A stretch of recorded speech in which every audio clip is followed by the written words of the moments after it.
नमस्कार friends, welcome back to the finance scholar. आज हम करेंगे यूनिट 6, हमारा जो एमएसएमई आईआईबीएफ सर्टिफिकेशन का सीरीज चल रहा है। इसमें हम कवर करेंगे क्लस्टर्स क्या है, ठीक है, टाइप ऑफ क्लस्टर्स क्या है, advantage and disadvantage, role of cluster, setting up of cluster, approaches to develop cluster strategies, measuring cluster development policy क्या क्या है, क्लस्टर से रिलेटेड एनवायरमेंटल पॉलिसीज क्या क्या है, एंड जो सक्सेसफुल क्लस्टर्स हैं इंडिया में और ग्लोबल लेवल पे उनके बारे में भी डिस्कस करेंगे। तो फ्रेंड्स, आशा करता हूँ आप सभी लोग अच्छे होंगे। वीडियो को स्टार्ट करते हैं।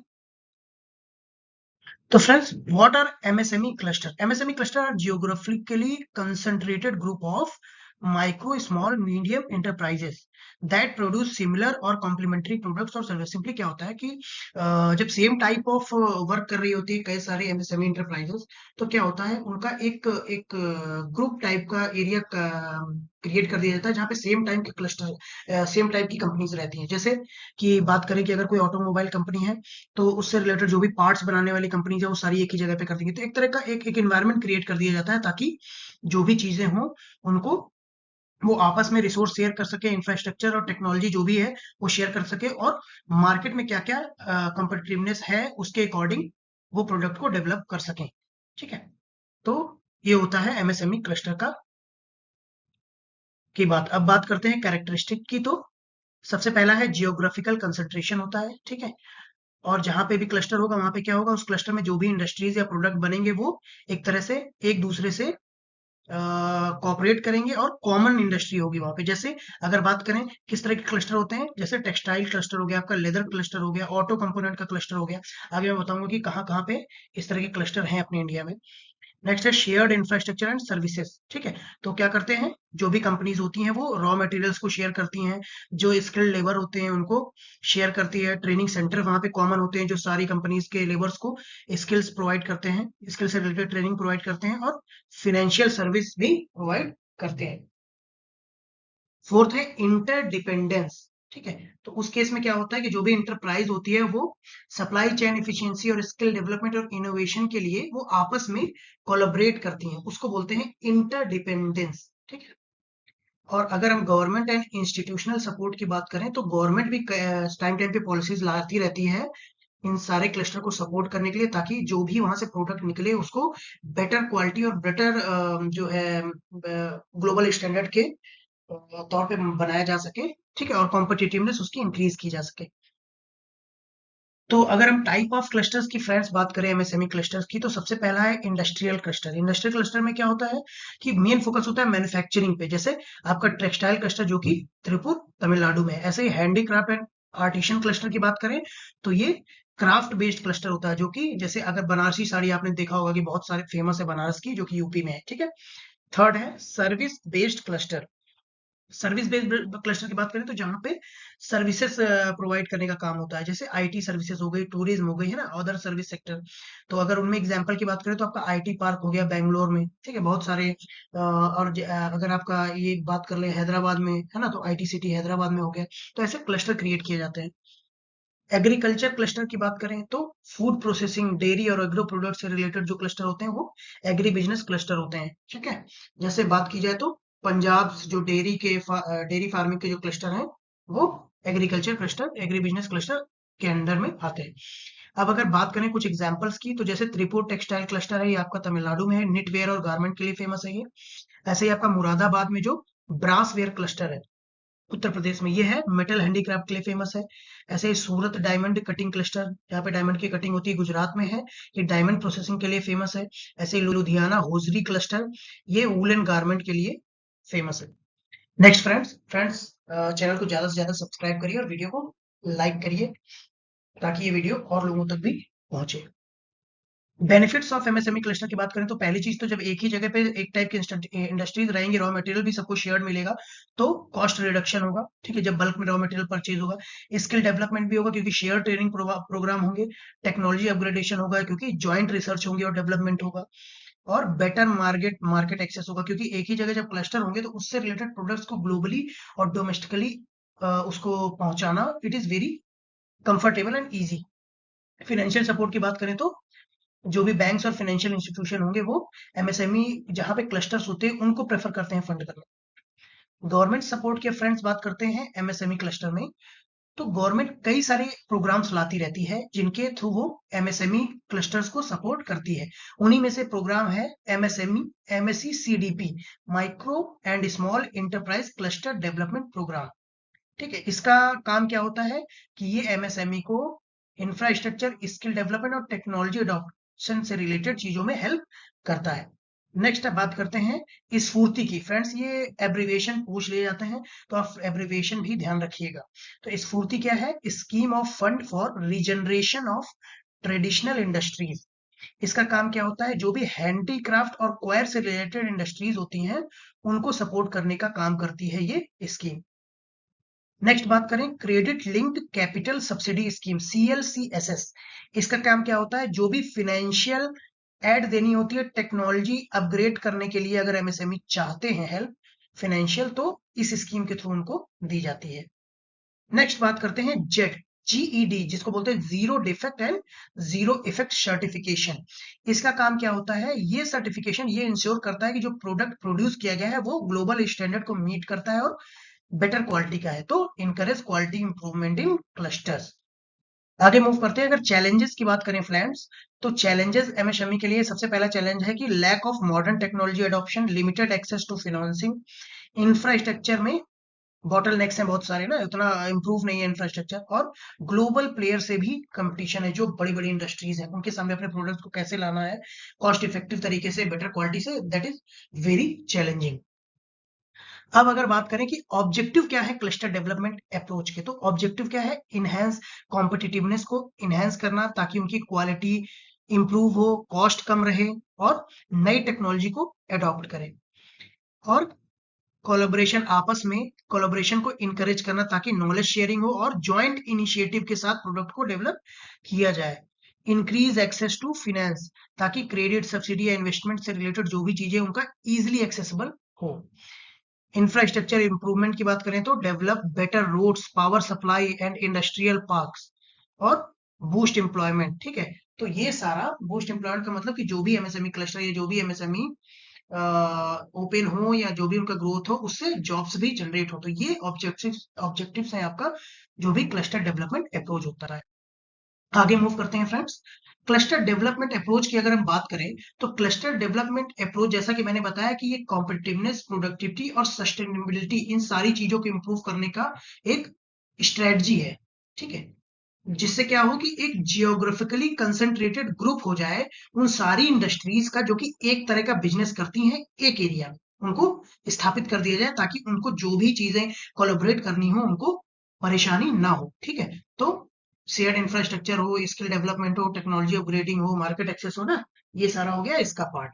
अब की फीचर की बात करें तो जियोग्राफिकल प्रॉक्सिमिटी होनी चाहिए, कॉमन सेक्टर होना चाहिए, शेयर्ड रिसोर्सेज होने चाहिए, पब्लिक प्राइवेट पार्टनरशिप को भी बढ़ावा देते हैं, और मार्केट एंड एक्सपोर्ट लिंकेज होना चाहिए, ताकि जो भी प्रोडक्ट डेवलप हो रहा है उसकी प्रॉपर ब्रांडिंग हो सके, मार्केटिंग हो सके, और एक्सपोर्ट करना है तो एक्सपोर्ट भी हो सके।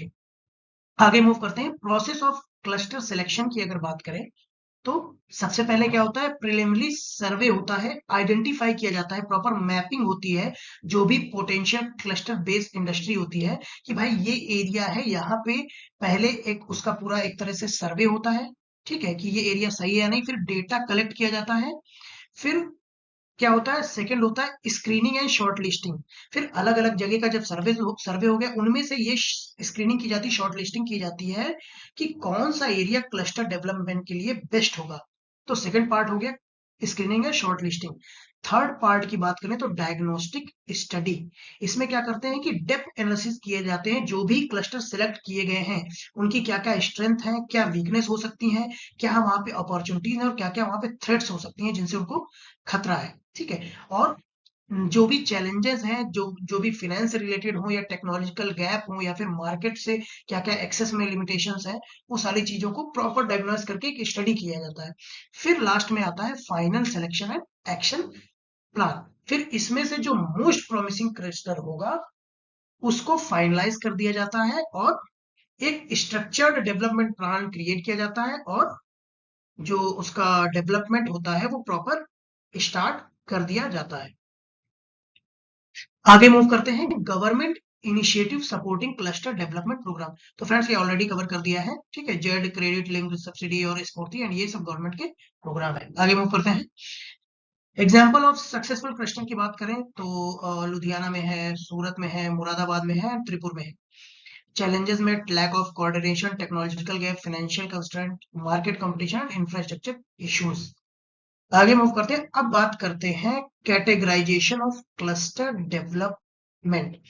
तो अगर कैटेगराइजेशन की बात करें तो क्लस्टर डेवलपमेंट में 4 फेज आते हैं, ठीक है। उन 4 फेज में इसको डिवाइड किया गया है। सबसे पहला फेज आएगा आपका इनिशियल फेज, उसके बाद आता है ग्रोथ फेज, उसके बाद मैच्योरिटी फेज और लास्ट फेज आता है एक्सटेंशन फेज।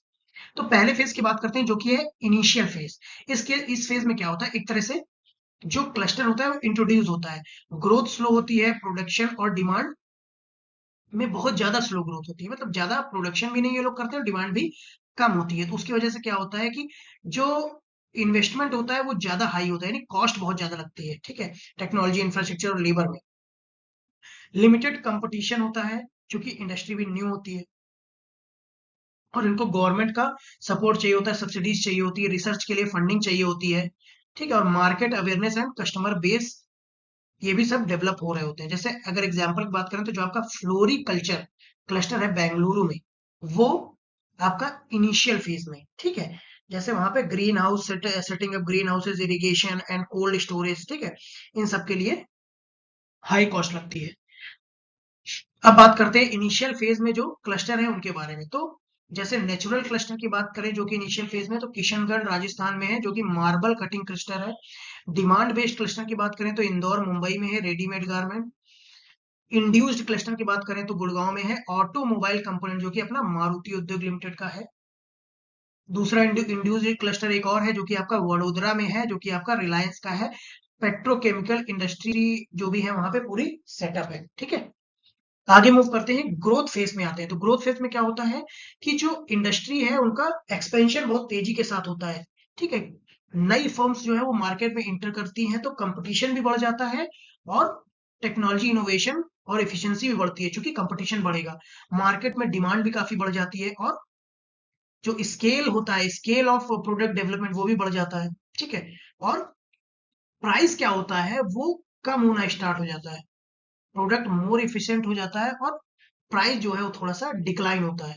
और टेक्नोलॉजी जो भी है नई नई उनको अडॉप्ट करने के लिए इंकरेजमेंट आता है। जैसे बात करें तो ऑटोमोटिव कंपोनेंट इंडस्ट्री की बात है जो कि जैसे कि आपका गुड़गांव में क्लस्टर है मारुति उद्योग लिमिटेड का। आगे बात करते हैं मिच्योरिटी फेज में। तो मिच्योरिटी फेज में क्या होता है कि अभी उसमें क्या था कि ग्रोथ हाई था, ठीक है। अब मेच्योरिटी फेज में क्या होता है, जब क्लस्टर मेच्योरिटी फेज में आ जाता है तो ग्रोथ उसका धीरे धीरे स्टैग्नेट या स्लो डाउन हो जाता है, मार्केट एक तरह से सेचुरेट हो जाता है, ठीक है, ओवर कैपेसिटी हो जाती है। तो हाई कंपटीशन चूंकि हो जाता है पूरे मार्केट में, तो प्राइस वार हो जाता है कि सारी कंपनीज प्राइस वॉर करने लगती हैं, वो इतने बेचेगा तो उससे कम प्राइस करके, है ना। तो प्रॉफिटेबिलिटी पे बहुत ज्यादा इफेक्ट आता है, ठीक है। और चूंकि अब अगर कंपटीशन में बने रहना है तो रिसर्च एंड डेवलपमेंट में बहुत ज्यादा इन्वेस्ट करना पड़ेगा। तो उस केस में क्या होता है कि कॉस्ट बहुत ज्यादा बढ़ जाती है, ठीक है। तो अब कॉस्ट कटिंग मेजर्स भी इनको लाने पड़ते हैं, क्वालिटी इंप्रूवमेंट जो है वो भी नेसेसरी हो जाता है। तो ये सारी चीजें इस फेज में रहती है। तो ये जो फेज रहता है ये जो प्रीवियस 2 फेसेस थे उससे ज्यादा टाइम तक रहता है, सेचुरेशन फेज एक तरह से इसको बोल सकते हो। जैसे आपका इलेक्ट्रिक फैन क्लस्टर जो है वो कोलकाता में, स्विंग मशीन क्लस्टर लुधियाना में, स्टेशनरी डीजल इंजन क्लस्टर जो कि है राजकोट में, ये सारे एग्जांपल हैं आपके मैच्योरिटी फेज के। अब फोर्थ फेज आता है एक्सटेंशन फेज, जिसको हम लोग बोलते हैं decline phase.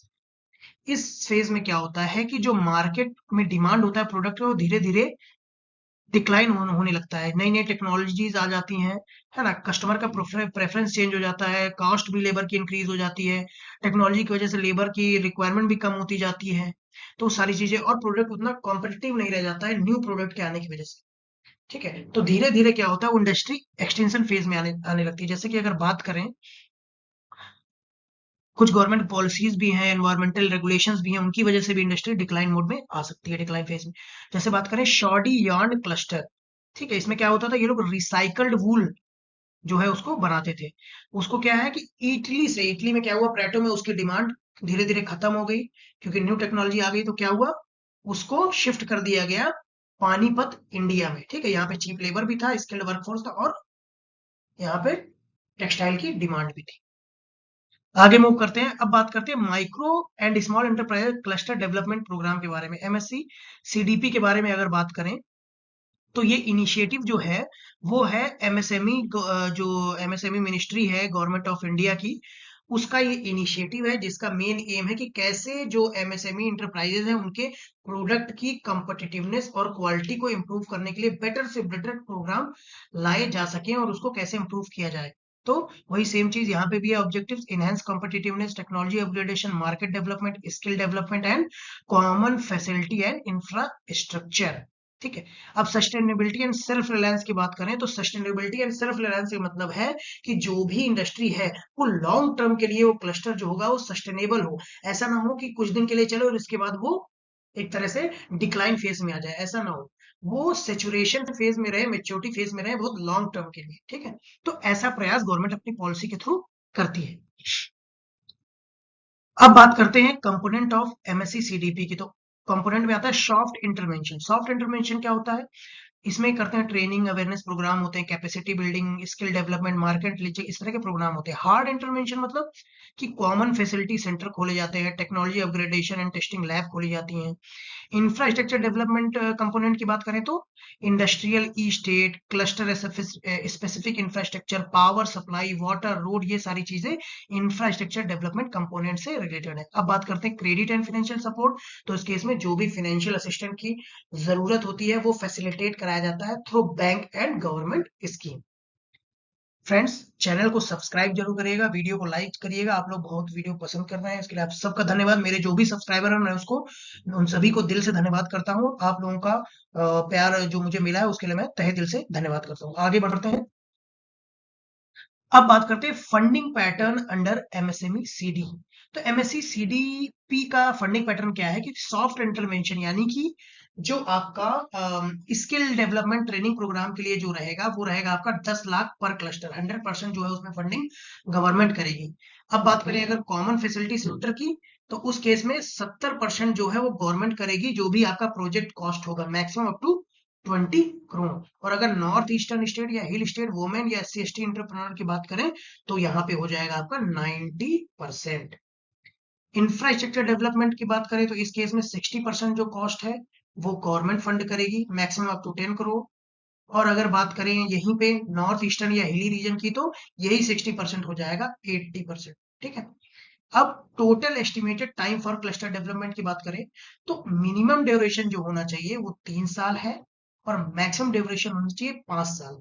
Soft intervention project की बात करें फ्रेंड्स, जैसे कि आपका ट्रेनिंग अवेयरनेस और स्किल डेवलपमेंट प्रोग्राम हुआ जिसके लिए यहाँ पे आपको मैक्सिमम फंडिंग जो मिल रही थी गवर्नमेंट की तरफ से 100% फंडेड बाय गवर्नमेंट 10 लाख, वो 1 से 2 साल के अंदर कंप्लीट होना चाहिए। और हार्ड इंटरवेंशन प्रोजेक्ट जो जैसे कि आपका कॉमन फैसिलिटी सेंटर है, ये थोड़ा टाइम लेते हैं तो इनके लिए मैक्सिमम 3 से 5 साल के अंदर ये कंप्लीट हो जाना चाहिए। अब बात करते हैं government support for cluster development through general framework. तो कुछ जनरल फ्रेमवर्क इंस्टीट्यूट है उनके थ्रू प्रोवाइड किया जाता है। जैसे पहला है आपका national institute for fashion technology, NIFT. इसकी बात करें तो 1986 में एस्टेब्लिश हुआ था। और गवर्नमेंट बॉडी जिसके थ्रू एस्टेब्लिश किया गया वो है ministry of textile, government of India की। हेडक्वार्टर इसका न्यू दिल्ली में है। कैंपस बात करें तो 18 कैंपस है अक्रॉस इंडिया। फोकस एरिया इनका है fashion design, technology and management education. Courses offer करते हैं BDS, BF tech, MDes, MTech, MF tech, MFM and PhD. Admission के लिए एनआईएफटी एंट्रेंस एग्जाम होता है। कैरियर पाथ, ये सारी चीजें हैं। आगे मूव करते हैं। नेक्स्ट है footwear design and development institute, same 1986 में स्टेब्लिश हुआ। Ministry of commerce and industry के द्वारा स्टेब्लिश किया गया। इसका हेडक्वार्टर नोएडा उत्तर प्रदेश में है। 12 कैंपस हैं इसके अक्रॉस इंडिया और ये footwear, leather, boots and retail management से रिलेटेड है और उससे रिलेटेड ये कोर्सेज भी ऑफर करता है। ठीक है। आगे मूव करते हैं। थर्ड है central glass and ceramic research institute, CGCRI। ये 1950 में स्टैब्लिश हुआ है फ्रेंड। ये सारे जो भी चीजें बता रहा हूँ पॉइंट्स है ये सारे इंपॉर्टेंट है, तो प्लीज आप एक बार ये पॉइंट्स को जरूर देख लीजिएगा। जैसे यहाँ पे ये एब्रिविएशन है central glass and ceramic research institute, पूछ सकता है आपसे, तो ये चीजें आपको पता होनी चाहिए। फ्रेंड, जो लोग भी KYC ML digital banking, IT security का एग्जाम दे रहे हैं, आपको उससे रिलेटेड वीडियो प्लेलिस्ट में मिल जाएंगे, वहां से जाके आप उसको देख सकते हैं, अपने फ्रेंड्स को शेयर कर सकते हैं, ज्यादा से ज्यादा शेयर करिए ताकि लोगों तक वो पहुंचे और जिनको भी रिक्वायरमेंट है उनको वो चीज मिल पाए। ये गवर्नमेंट बॉडी किसके थ्रू ये स्टेब्लिश हुआ? Council of scientific and industrial research, CSIR के थ्रू, जो कि ministry of science and technology के अंडर में आता है। लोकेशन की अगर बात करें तो इसका जो हेडक्वार्टर है वो कोलकाता वेस्ट बंगाल में है। फोकस एरिया है इनका ग्लास, सेरेमिक एंड उससे रिलेटेड जो भी एडवांस्ड मटेरियल होते हैं। की वर्किंग एरिया है optical fibre technology, biomedical glass, ceramic for space and defence application. Next है friends central leather research institute, 1948 में स्टेब्लिश हुआ है ये, और CSIR council of scientific and industrial research ने इसको स्टेब्लिश किया। इसका हेडक्वार्टर की बात करें तो चेन्नई तमिलनाडु में है, और इनका फोकस एरिया है लेदर से रिलेटेड जो भी रिसर्च है, जो टेक्नोलॉजी एंड इंडस्ट्रियल सपोर्ट है, उस पर ये काम करते हैं ताकि जो भी सस्टेनेबल लेदर प्रोडक्शन है, बायो लेदर रिसर्च है, footwear and leather good design है, उस पर काम किया जा सके। आगे मूव करते हैं, अब बात करते हैं स्फूर्ति स्कीम के बारे में। इसका फुल फॉर्म है friends scheme of fund for regeneration of traditional industries. ठीक है, तो इस स्कीम की बात करें तो इस स्कीम को लॉन्च किया गया था ministry of micro small and medium enterprises, MSME द्वारा। ठीक है, 2005 में, जिसका काम क्या था? जो भी ट्रेडिशनल इंडस्ट्रीज और आर्टिशन क्लस्टर है उनको कैसे प्रमोट और सपोर्ट किया जाए। इसका मेन ऑब्जेक्टिव था revival and modernisation of those clusters and उनसे रिलेटेड जो भी वर्कर्स है, आर्टिशन है, एंटरप्रेन्योर्स है, उनको skill development and training programme उनके लिए ऑर्गेनाइज करना, मार्केट लिंकेज यानी कि उनके प्रोडक्ट्स की ब्रांडिंग करना, एक्सपोर्ट पोटेंशियल उनमें उत्पन्न करना, टेक्नोलॉजी अपग्रेडेशन प्रोवाइड करना जो भी न्यू टेक्नोलॉजी है, और सस्टेनेबल लिवलीहुड प्रोवाइड कराना ताकि उनकी जो भी आर्टिशन है उनको इनकम भी जनरेट हो। अब बात करते हैं क्लस्टर फाइनेंशियल मॉडल के बारे में जो कि प्रपोज किया गया था गांगुली कमिटी द्वारा। तो गांगुली कमिटी जिन्होंने 2004 में प्रपोज किया था cluster financing approach, CFA approach, जिसका काम था कि कैसे क्रेडिट एक्सेस उसको इम्प्रूव किया जा सके, जो कि MSME को जो क्रेडिट की रिक्वायरमेंट है उसको कैसे उन तक इजीली पहुंचाया जा सके, उन सारी चीजों के तरीकों पे फोकस करने के लिए एक मॉडल प्रपोज किया था गांगुली कमिटी ने। ठीक है, उन्होंने बोला कि जो भी लेंडिंग रिस्क है उनको कम किया जाए और कॉमन फैसिलिटी सेंटर ओपन किए जाएं, और जो भी टेक्नोलॉजी अपग्रेडेशन या सप्लाई चेन फाइनेंसिंग है इन पे फोकस किया जाए। और इन्होंने ही जो है एम्फेसाइज किया ताकि जो भी क्रेडिट गारंटी स्कीम है उनको भी लाया जाए और MSME को उनके थ्रू क्रेडिट से क्रेडिट रिलेटेड गारंटीज भी प्रोवाइड की जाए। अब इस कंपनी ने जो 4C ऑफ क्लस्टर दिए, उन 4C की बात करें तो 4C है customer focus, cost control, cross sell and certain risk.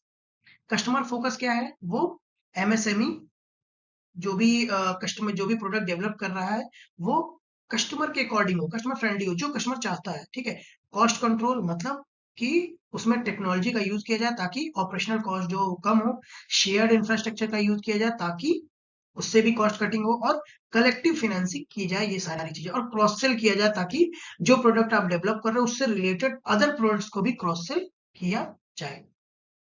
आगे मूव करते हैं फ्रेंड्स, अब बात करते हैं प्राइम मिनिस्टर टास्क फोर्स ने क्या 2010 में बोला। उन्होंने बोला कि banks were recommend to open MSME focus branch office in major. उन्होंने ये रिकमेंड किया 2010 में कि जो भी बैंक्स है उनको एक MSME फोकस्ड ब्रांच खोलनी होगी जहां पे भी MSME क्लस्टर हैं अक्रॉस इंडिया। ठीक है, तो आपने देखा होगा जितने भी बैंक्स होते हैं उनकी एक MSME ब्रांच होती है या फिर उससे रिलेटेड ब्रांच होगी जो सिर्फ MSME पे फोकस करती है। ठीक है, उनको उनका काम होता है कि वो उनको स्पेशलाइज्ड बैंकिंग सर्विसेज दें, MSMEs को कोलेटरल फ्री लोन दें, credit linked capital subsidies provide करें और फाइनेंशियल लिटरेसी प्रोग्राम भी ऑर्गेनाइज कराएं। अब बात करते हैं फिक्की यानी federation of Indian chambers of commerce and industry. इसको लॉन्च किया गया था, इन्होंने लॉन्च किया था बिस्मेट, फिक्की ने लॉन्च किया था बिस्मेट, जिसका मतलब है business information system for medium and small enterprises. ठीक है। एक तरह का डिजिटल प्लेटफॉर्म था, जिसका काम था कि वो एमएसएमई से रिलेटेड जो भी चीजें हैं, पॉलिसीज बनाना है या उससे रिलेटेड जो भी मार्केटिंग स्ट्रेटजीज हैं, मार्केट लिंक, उन सारी चीजों को सपोर्ट करने का एक तरह का डिजिटल प्लेटफॉर्म था। अब बात करें तंस्तिया एफएनएफ सर्विस सेंटर की, तो ये है Tamil Nadu small tiny industry association. ठीक है, इसका फुल फॉर्म है। और Frederick Naumann foundation service centre, ये है आपका तंस्तिया एफएनएफ का फुल फॉर्म, जो कि चेन्नई तमिलनाडु में इसका लोकेशन है। और इसका भी वही ऑब्जेक्टिव है कि एमएसएमई स्टार्टअप्स और स्मॉल इंडस्ट्रीज हैं, उनको कैसे सपोर्ट किया जाए। नेक्स्ट है MCCI, Maharashtra chamber of commerce and industry agriculture. 1927 में स्टेब्लिश हुआ, मुंबई महाराष्ट्र में हेड ऑफिस है। और ऑब्जेक्टिव कि कैसे जो है वो बिजनेस जो भी है एंड जो गवर्नमेंट है, उनके बीच का जो गैप है, क्या क्या रिक्वायरमेंट है, उनको कैसे कम किया जाए और प्रमोट किया जाए ट्रेड इंडस्ट्री एंड एग्रीकल्चर को महाराष्ट्र में। आगे मूव करते हैं। अब बात आती है क्लस्टर इनोवेशन सेंटर के बारे में। तो फ्रेंड्स, क्लस्टर इनोवेशन सेंटर क्या होते हैं? इनका काम होता है कि जो भी लेबर्स होते हैं या जो भी एमएसएमई होते हैं, उनके जो भी लेबर हैं या जो एम्प्लॉयज हैं, उनको कैसे ट्रेन किया जाए, ठीक है।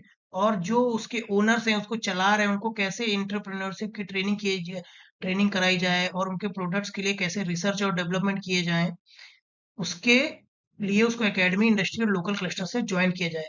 ये सारी चीजें जो है क्लस्टर इनोवेशन सेंटर के अंडर में आती है। तो इनका भी वही काम होता है, encourage innovation and research development, support MSME industry academia, skill development and training, technology upgradation. अब अगर क्लस्टर इनोवेशन सेंटर की बात करें, तो एक है आपका यूनिवर्सिटी ऑफ दिल्ली, यानी दिल्ली यूनिवर्सिटी में एक क्लस्टर इनोवेशन सेंटर है, ठीक है, जो कि एमएसएमई सीडी प्रोग्राम के अंतर्गत स्टेब्लिश किया गया था। अब बात करते हैं जयपुर द कैलिको क्लस्टर के बारे में। ये क्या है? जयपुर में है, ये टेक्सटाइल और हैंडीक्राफ्ट से रिलेटेड है, जिसकी स्पेशलिटीज हैं आपको hand block printing, tie dye, है ना, जिसको बंधनी बोलते हैं, संगनरी प्रिंट, बंगरू प्रिंट, ये सारी चीजें वहां पे बनती हैं। फिर Scottish food and drink cluster, जो कि स्कॉटलैंड यूके में है, वो फूड एंड बेवरेज इंडस्ट्री से रिलेटेड है। वहां पे whisky, dairy, sea food, bakery, speciality food, ये सारी चीजें बनती हैं।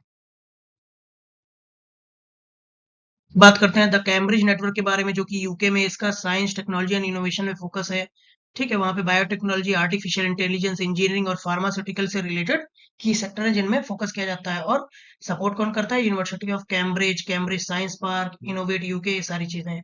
फिर द ग्रेट कैम्ब्रिज पार्टनरशिप, ये भी यूके में है। इनका भी इकोनॉमिक ग्रोथ और इंफ्रास्ट्रक्चर में फोकस है। और इनके की एरिया क्या है? ट्रांसपोर्ट, हाउसिंग, बिजनेस इनोवेशन, ठीक है, ये सारी चीजें हैं।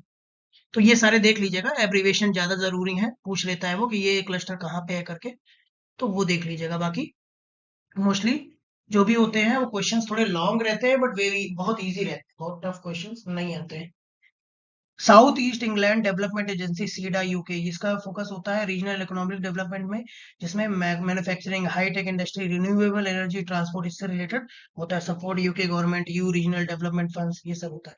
अब बात करते हैं सिलिकॉन वैली यूएसए, जहाँ पे मैक्सिमम सॉफ्टवेयर इंजीनियर देखा होगा जाते हैं इंडिया से, बहुत से लोग सिलिकॉन वैली में काम करने के लिए। तो उनका क्या है focus? Information technology and startup ecosystem एक तरह का क्रिएट किया हुआ है, जिसको लोग सिलिकॉन वैली के नाम से क्लस्टर का नाम दिया है। यहाँ पे आपको बड़ी बड़ी कंपनीज मिलेंगे, एप्पल है, गूगल है, फेसबुक, टेस्ला, इंटेल, इन सब का ऑफिस आपको सिलिकॉन वैली में ही मिलेगा, ठीक। कैम्ब्रिज टेक क्लस्टर की बात करें, जिसको सिलिकॉन फैन बोलते हैं, यूके में है। इसका भी आर्टिफिशियल इंटेलिजेंस, मेडिकल रिसर्च और क्लीन एनर्जी में फोकस है, ठीक है। इसको सिलिकॉन वैली ऑफ यूके भी बोलते हैं। फिर है आपका centre of US furniture industry, Mississippi, ये आपका फर्नीचर मैन्युफैक्चरिंग और वुड इंडस्ट्री से रिलेटेड है, जो कि यूएसए में है। अब कंट्रीब्यूशन की बात करें अगर क्लस्टर की इकोनॉमी की, तो बहुत सारा कंट्रीब्यूशन है क्लस्टर का। जैसे आपका जीडीपी और इंडस्ट्रियल ग्रोथ में बूस्ट करता है, ठीक है। जैसे सिलिकॉन वैली होगी आपकी, वैसे की एम्प्लॉयमेंट जनरेट करता है, जितने ज्यादा क्लस्टर्स होंगे उतना ज्यादा एम्प्लॉयमेंट जनरेशन होगा। स्किल्ड और अनस्किल्ड लेबर दोनों के लिए अच्छा है, ठीक है। जैसे कि जयपुर टेक्सटाइल क्लस्टर हो गया आपका, एनहांस्ड कम्पिटिटिवनेस एंड इनोवेशन, उसके लिए नॉलेज शेयरिंग, टेक्नोलॉजिकल अपग्रेड्स और रिसर्च एंड डेवलपमेंट में कोलैबोरेशन होगा, तो कॉस्ट रिड्यूस होगा और एफिशिएंसी आएगी, जैसे आपका कैम्ब्रिज टेक्स क्लस्टर हो गया यूके में। फिर cost reduction and resource optimisation की बात करें तो आपका जैसे ऑटोमोबाइल क्लस्टर हो गया गुड़गांव में, जो कि मारुति सुजुकी का प्रेजेंस है जहाँ पे, ठीक है, वहां पे एक तरह की सारी इंडस्ट्रीज ऑटोमोबाइल से रिलेटेड। फिर increase export and global market access की बात करें तो आपका जैसे Scottish food and drink cluster हो गया, जहां से वो लोग ग्लोबल ट्रेड का सारा कुछ एक्सपोर्ट ओरिएंटेड प्रोडक्शन करते हैं। फिर सिक्स्थ है आपका MSME growth and entrepreneurship development. इसकी बात करें तो अगर आपको स्केल अप करना है, लार्ज इंडस्ट्रीज से इंटीग्रेट करना है, तो एग्जांपल है आपका सौडी यार्न क्लस्टर, जो कि आपका पानीपत इंडिया में। अब बात करें इंफ्रास्ट्रक्चर डेवलपमेंट एंड अर्बनाइजेशन की, तो उसका बेस्ट एग्जांपल है आपका south east England development agency, जो कि आपकी है इंफ्रास्ट्रक्चर लेड इकोनॉमिक ग्रोथ के लिए फेमस है। ठीक है, उसका काम क्या है कि जो भी क्लस्टर रीजन्स है उनके लिए better road, power supply and digital connectivity provide की जाए। Supply chain and value addition की बात करें तो सप्लाई, अगर क्लस्टर होगा तो सप्लाई चेन भी इंप्रूव होगा, ठीक है, और वैल्यू ऐड होगा प्रोडक्शन में, कॉस्ट भी कम होगा, फॉरवर्ड लिंकेज होगा। रेजिलेंस एंड इकोनॉमिक स्टेबिलिटी की बात करें तो अगर क्लस्टर क्रिएट होगा तो अगर इकोनॉमी में कोई भी प्रॉब्लम आएगा तो इंडस्ट्रीज जो होंगी उस शॉक को बेटर तरीके से हैंडल कर लेंगे, क्योंकि क्या है कि उनको इंडिविजुअली शॉक नहीं लेना पड़ेगा, उनके साथ बहुत सारी इंडस्ट्रीज रहेंगी। ठीक है, तो उस चीज को मैनेज करना इजी रहेगा। जैसे कोविड-19 क्राइसिस के समय क्या हुआ, सिलिकॉन वैली क्या है, उन्होंने वो सारे क्लाउड बेस्ड सॉल्यूशन में मूव कर गए थे। उस समय देखा होगा वर्क फ्रॉम होम होने लगा था, एआई ड्राइवन ऑटोमेशन भी उस समय काफी डेवलप हुआ। नेक्स्ट बात करते हैं फ्रेंड्स इंडिकेटर्स के बारे में। तो अगर फर्म लेवल इंडिकेटर की बात करें तो कौन कौन से होते हैं firm level indicator? Number of firm benefited, number of new firm that have come up, increase in production and productivity per firm, increase in investment, technology upgradation, ठीक है, और कितने सारे नए पेटेंट फाइल हुए, उसको बोलते हैं innovation. Number of firm that adopted quality upgradation and certification, ये सारा होता है फर्म लेवल इंडिकेटर। तो कभी कभी पूछ लेता है कि ये जो सारी चीजों में क्या फर्म लेवल इंडिकेटर नहीं है, ठीक है, ये भी पूछ सकता है कि कौन सा है, ऐसे करके। अब क्लस्टर लेवल इंडिकेटर की बात करें तो जॉब क्रिएशन कितना हो रहा है, common facilities created and functioning sustainable basis पे, मार्केट पेनिट्रेशन कितना है domestic and international, skill development क्या है क्लस्टर में, ठीक है, ये सारा क्लस्टर लेवल इंडिकेटर है। अब सस्टेनेबिलिटी इंडिकेटर की बात करें तो आपका strengthening of association, formation of new network on sustainable basis, linkage of technology, invest in HRD, social cost benefit analysis, ये सारी चीजें सस्टेनेबिलिटी इंडिकेटर है। अब बात करते हैं friends industrial infrastructure upgradation scheme के बारे में। ठीक है फ्रेंड्स, वीडियो को लाइक शेयर सब्सक्राइब करिएगा, चैनल को भी सब्सक्राइब करिएगा और ज्यादा से ज्यादा कमेंट करिए जो भी आपको लगता है कि क्या क्या चीजें और ऐड करनी चाहिए। लॉन्च्ड बाई अगर बात करें ये तो department of promotion and industrial and internal trade द्वारा लॉन्च किया गया था। ऑब्जेक्टिव की बात करें तो इंडस्ट्रियल क्लस्टर को इंप्रूव करने के लिए इसका मेन ऑब्जेक्टिव है कि कैसे वहां का इंफ्रास्ट्रक्चर और टेक्नोलॉजी को इंप्रूव किया जा सके। मेगा लेदर क्लस्टर स्कीम इसके अंडर में आती है, जो कि ministry of commerce and industry ने लॉन्च की थी, जिसका ऑब्जेक्टिव था कि लार्ज स्केल बेसिस पे लेदर क्लस्टर को डेवलप किया जाए, ताकि जो भी एक्सपोर्ट है और एम्प्लॉयमेंट है वो ज्यादा से ज्यादा किया जा सके। अब कुछ मेजर क्लस्टर की बात करें फ्रेंड जो कि इंडिया में है और इंडिया की लोकेशंस में है, तो जैसे टेक्सटाइल की बात करें तो त्रिपुर हो गया आपका, निटवेयर तमिलनाडु में, सूरत हो गया, ठीक है, और हैंडीक्राफ्ट की बात करें तो मुरादाबाद में है ब्रासवेयर, जयपुर में है जेमस्टोन। लेदर की बात करें तो आगरा में है फुटवियर, चेन्नई में भी है लेदर का, ठीक है, और लेदर प्रोसेसिंग का। ऑटोमोबाइल की बात करें गुड़गांव मानेसर में है, पुणे में है। इंजीनियरिंग मशीनरी की बात करें तो राजकोट में है, डीजल इंजन का क्लस्टर और कोयम्बटूर में मोटर और पंप का है। इसी तरह आईटी एंड इलेक्ट्रॉनिक्स की बात करें तो बेंगलुरु कर्नाटका में है, हैदराबाद में भी है जिसको आईटी सिटी बोलते हैं। फिर इसके बाद फार्मास्यूटिकल एंड बायोटेक की बात करें तो हैदराबाद में है, जीनोम वैली है। इसी तरह अहमदाबाद में फार्मा हब है। फूड प्रोसेसिंग एंड एग्रो की बात करें तो आपका इंदौर में सोया प्रोसेसिंग का है, कोईकोडे में है आपका सी फूड केरला। इसी तरह जेम्स एंड ज्वेलरी का सूरत में है, डायमंड कटिंग का जयपुर में है, जेम स्टोन्स का। फर्नीचर एंड वुडवर्क की बात करें तो सहारनपुर में है वुडन फर्नीचर का, और जोधपुर में है ट्रेडिशनल फर्नीचर का। आगे मूव करते हैं फ्रेंड्स सक्सेसफुल क्लस्टर की बात करें तो बेंगलुरु आईटी हब हो गया आपका, सूरत डायमंड क्लस्टर हो गया, Tirupur knitwear, Pune automobile cluster, Hyderabad pharma cluster, Moradabad brassware cluster, Chennai leather cluster, Jodhpur handicraft cluster, Coimbatore machinery cluster, Ludhiana bicycle cluster. तो ये सारे क्लस्टर हैं जो कि प्रॉपरली रन कर रहे हैं और मेच्योरिटी फेज में है। सक्सेसफुल ग्लोबल क्लस्टर की बात करें, सिलिकॉन वैली यूएसए में, कैलिफोर्निया में है। सेंजन इलेक्ट्रॉनिक क्लस्टर सेंजन चाइना में है। द कैम्ब्रिज नेटवर्क की बात करें तो कैम्ब्रिज यूके में है। डेट्रॉइट ऑटो क्लस्टर मिशिगन में है। इसी तरह Hollywood film cluster Los Angeles USA में है। Scottish food and drink cluster Scotland में। The great Cambridge partnership Cambridge. Mississippi furniture cluster Mississippi. Prato textile cluster Prato Italy में है। Baden Wurttemberg auto cluster Germany में है। ठीक है, तो फ्रेंड्स आज के लिए इतना ही। आई होप आपको ये वीडियो पसंद आया होगा। फ्रेंड्स वीडियो को ज़्यादा से ज़्यादा शेयर, लाइक, सब्सक्राइब जरूर करिए। आज के लिए धन्यवाद। Thanks for watching the finance scholar.